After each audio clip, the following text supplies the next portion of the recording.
Yeah, good. Come on. Go. Go, go, go, go, go, go, go. Woo. Hi guys, welcome to my leg day. We've got 2 more. And again. Here we go. 17. I'm training with Justin. How are you guys? He's training me twice a week, so we're gonna run you through posterior, leg day, whatever, all of the things, quad, legs, glutes, legs. Focus today is also trying to really stabilise the core, try and get as much load through the legs as possible. Obviously she's in a build phase still at the moment, so we're trying to find that progressive overload wherever we can without sacrificing the tempo or the form. Hey.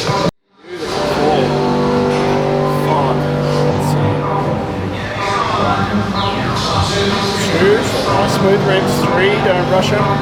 4, good. Right out, out, out, out. Good job. Too easy. Too easy. We got today. But look, the focus is she's in a build phase, going for wellness. So it's about mass on the legs, mass on the glutes. You're going to pick the exercise selection A that's going to generate a lot of tension in the muscles we're trying to work. But then you've got to take the athlete into account and what they feel. You know, you can pick exercises that generally create a lot of load, but the athlete might not be able to feel it, or it might create a lot of total body fatigue. And then she's not actually really able to dial into the tissue and then progress it each week without getting too fatigued. So you've just got a new program from Luke, more exercises that you can get feel out of.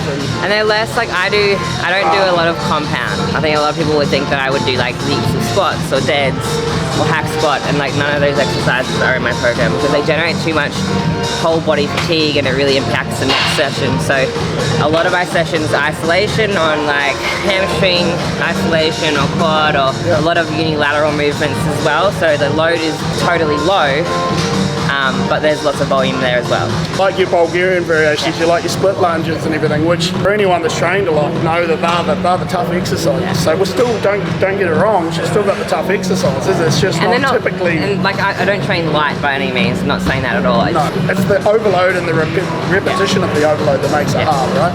It's between 15 and 20 reps here. 8, 9, 2, nice and smooth. 3, come right in. 4, right in. 5, 6, so slow the reps down. Here we go. 7, 8, 9, come all the way out. You're going to hold it. Come on, out, out, out. Hold it. 5, 4, 3, 2. Get it. 2 exercises in. Yep, get it. Get it.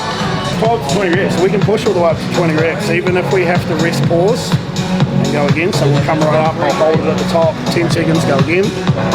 So yeah. Let's go. 4, good. 5, good. It goes tighter when you are. 6, 7, good. 8, good. 9, 1, good.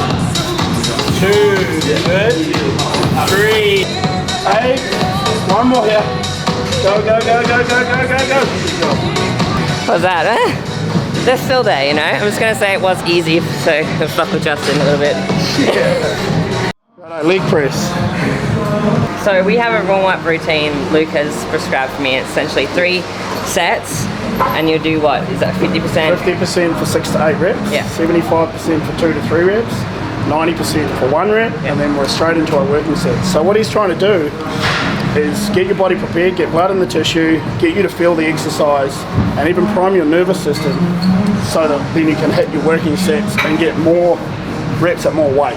The easiest way to explain it is, you know how you'll do your first heavy set, say, and your second set immediately feels better. Yes, you might have more fatigue, but you feel more ready for the exercise. That's your nervous system being more primed and you having more access to the tissue. So. And the problem that a lot of people make, especially when they're like just starting off, or even like myself in the past, is like if you have 4 sets on your program, they'll just do 4 sets, but really there should be a warm-up set or multiple warm-up sets prior to starting that working set. Otherwise your first set's going to be a warm-up set and you've lost an entire working set. That's right. So people then end up only really working hard on 1 set, which means that's 1 working set when we're asking for 3 or 4, you know? No. Which is a lot harder. I'm getting better at putting them on, therefore they feel less shit, you know? Slap it, fold it. Slap it, fold it, roll it, fold it. Rip it. Rip it. Don't punch yourself in the head. Yeah. I like being barefoot or like socky on this one because I like to have all surface area touching. Like if I have my shoe, it kind of has, I don't know what it is, it has like a heel, so. Yeah, I mean if you look at most shoes. Even that's a Metcon. You know, yeah, but you've got so much sole and it's so spongy too. Yeah. And you'll see people, these shoes are normally designed for people to do this when they walk, so when they push, they tend to come up. So I agree too. I always use socks on the leg because actually we go barefoot on the hack squat. I call it getting primal when you just go. But the amount of feel you can create with having your feet full contact, so much better. So good.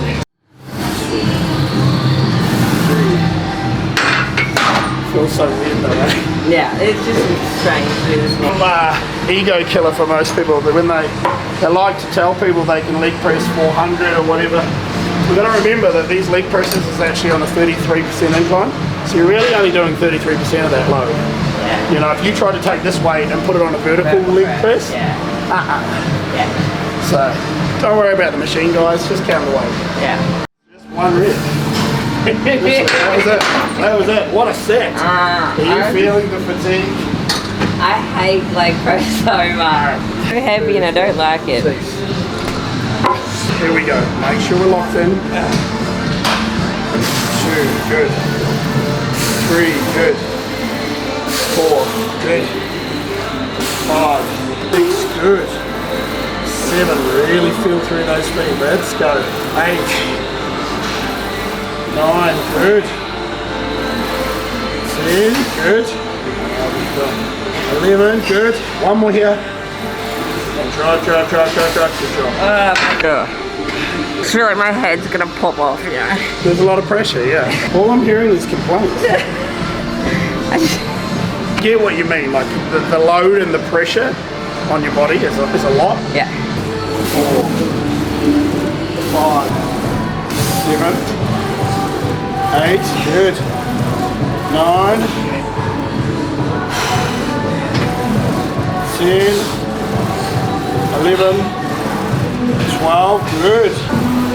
13, 14, good, come on. 15, come on. Up. Oh. There's a PB.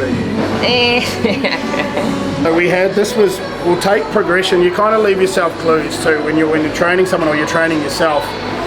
Really notice where you think you may or may not have, you know, say your first working set wasn't heavy enough and you're able to progress on your last set this week. The week after, you know that you could push up on those first sets. So that's what we did 2 weeks ago, a week ago now. We were able to get to this new weight, and now obviously today we're starting at this weight and doing 3 sets of this weight. That's a big increase in progression. That will have a downflow effect on everything else we do today. And what we're talking about is like when it comes to growing muscle, like you need like 3 key ingredients, and it's calorie surplus, training intensity and volume, and rest and recovery. At the moment, like 2 out of 3 are good. Like I'm probably getting like 6 hours sleep, which isn't bad. Should probably be around like the 8+ hours per athlete. 16 last time. You ready for this one? It feels like I just like take 1 rep at a time. That's all I think about. Yeah, 100%. I'm trying not to think too far ahead. I try and break it into bite-sized pieces, so maybe try and get to 8 unbroken. You do it how you feel it. One thing actually, I'm going to note with this, usually I would like sit forward. Yes. And I feel like that has actually been probably contributing to my back pain because it's not really in like in a brace position. I'm trying now at the moment, I'm holding here and I have my lats tight. Yeah, exactly. Yes. Pro tip. Yeah. Don't do as I was doing. Yeah. Look, ultimately, if you're able to keep load on the core. Yeah. But yeah, you're right. That's a better position to be in. My legs hurt already. Okay. I had sympathy cramps in my quad. Literally. 2, 3, 4, 5, good. 6, good. 7, that's it. Beautiful with the breathing. 8, that's it. Keep it going. 9, 10, good. 11, good. 12, good. 13, good. 14, good. 15, good, we got more, come on. 16, good, come on, you got more. 17, good. Vlog, Come on, one more. For the vlog. Up, up, up, up, up. Yeah, come on. Come on. And up, up, up, up. Good. So that's a consequence of fatigue, right? Oh. But so that is an interesting point that she brought up, because when you are pushing, it's like you've got to be intuitive with yourself. You can't just change the exercise to suit you. You can't drop the range, you know. But it's got to be a true progression. But if you look at the depth on that last set versus the set before, it wasn't any different. Yeah. She absolutely had it, and you got to be honest with yourself, because that's what we're in here to do. So I tell my clients is that set is why you're here.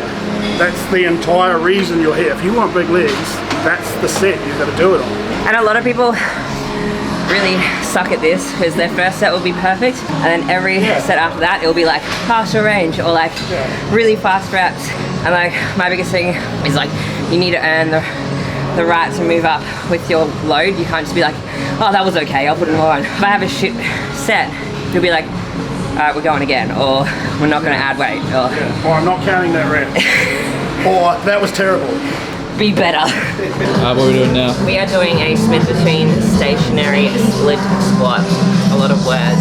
Basically, we're using the Smith machine to take like the balance out of it, so you can actually load up a lot more and have more like a focus or intention on the muscle that you're trying to use. Sometimes if you're moving, we can be incorporating too much like other balancing or stability muscles essentially. So this way we can load her up and get going. 6, 7, 8, good. 9, 10, 2 more. Good. That was 11. Thank you. There we go. 1, 2, keep this one. 4, 5. Breathe, good. And breathe, good job. Holy cardio.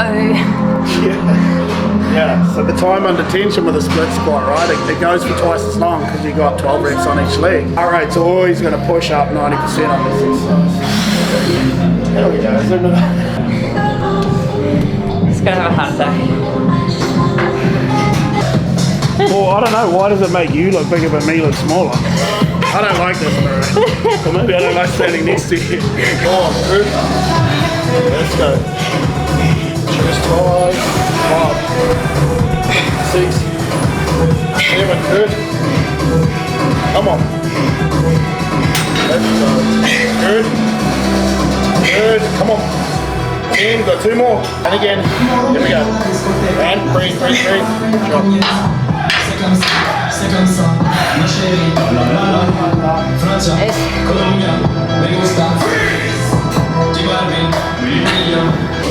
Em was just saying about where she feels it and potentially starting on the other leg first next time. So obviously with the split squat you've got the main leg working at the front, but you've also got the back quad and hip extension, so it's obviously extending that quad. So you've got a weaker leg, do you start on that weaker leg and then you are still utilising that and it's when it's behind, or you better to have that leg behind and pre-fatigue and then use it more. So you really got to feel that situation out.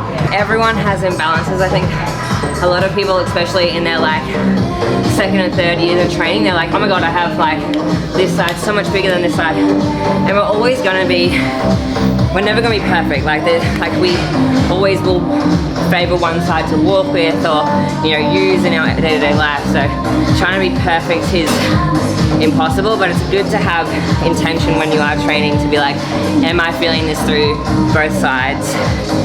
And to kind of use your training that way rather than being like hyper focused on the fact that one side's bigger, because this side's a lot bigger for me. And it's purely because all of my posing for the last 15 years have been to this side, so everything's pivoting off this leg, and that's just how it is. And you can trace that right back to when you first learned to walk. You know, you always use one side of your body more than the other. So, you know, over time, the things that you do the most, the walking, the stepping, the, you know, running, all that kind of stuff, when you favour a leg, by the time you get to 30 years old, you've done 30 years of progressions more on one side than the other. So to think that you can now fix that imbalance overnight, like, it's not going to happen. Yeah. But like you said, if you have the intention and you're trying to feel and you're aware of those, then we're going to try and do it. But again, in the push phase, we're also trying to get progression too. So we've got to try and minimise the imbalance, but understand that there's a better time to work on it. The thing we have got great enjoyment of is we're doing the leg extension now. In Australia, we call it the leg extension. In America, maybe it's called the quad extension. Quad extension. So that's been what we've been calling Now, it. every time I call it quad extension to people, and people are like, huh? We're doing a quad extension. 5, 6, 7, easy. 8, 11, 12, 13, 14, good, easy. 15, good, keep going, 16, just one more. Good. I could, like, I'm like an endurance athlete, right? Go for ages and ages without, like, but it hurts me, you know, like, I'm like a bulldog, like, they run until they die, right? Like, yeah. I have fears that sometimes I'm going to die mid-session because... So, you know, these fears are very real. I do have to acknowledge them. Look, I mean, the easiest way for me to use intuition with a client is if their form's okay and they're in control of the weight, they're good. Obviously, look, I'm working with a program that's been supplied, and this is the target, and this is the goal, and there's a reason for that. So let's do it. You're not going to die today. Not yet. The quads. Okay, 20 reps. Quiet. Let's just focus on one at a time, as you said. 3, 4. Beautiful. 5, 6, 7, 8, 9, 10, 11. Good. Come on. 12. Good. 13, that's it, right up, don't speed up. 14, good, come on, you got this, here we go, keep going. 15, good, 2 more, all the way, come on, go. And again, one more here, come on, all the way. Good job. Okay, I lied, I stopped there. So there's another little tip. If you're spotting someone on a leg extension, I'm not going to count the rep that I spotted, obviously, because she didn't complete it by herself. I'm a bit cruel like that, but that's the way it is, you know, then we can get a true progression. But if you are going to spot someone to get that extra, grab the bottom of their feet rather than pushing the machine, because you push the machine, you take the load off them. Yeah. You grab the bottom of their feet, you help them do the rep so they contract harder. There's no rest. I don't like this one. So here we go. My calves, Emily's calves. 3 calves. 4. It's hurting my quads more than anything. 5, yeah. There's going to be some. Come on. 8. Don't bounce. 9. Okay. Quit it there. Let's quit it there. I can't. Oh! It's like, I feel like they've been like pulverized and then like someone's pushing on them.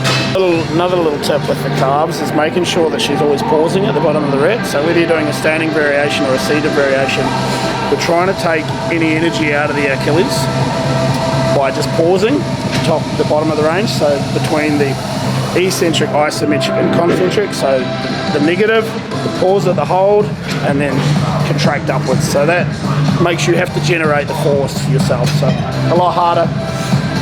Simple tips that make all the difference.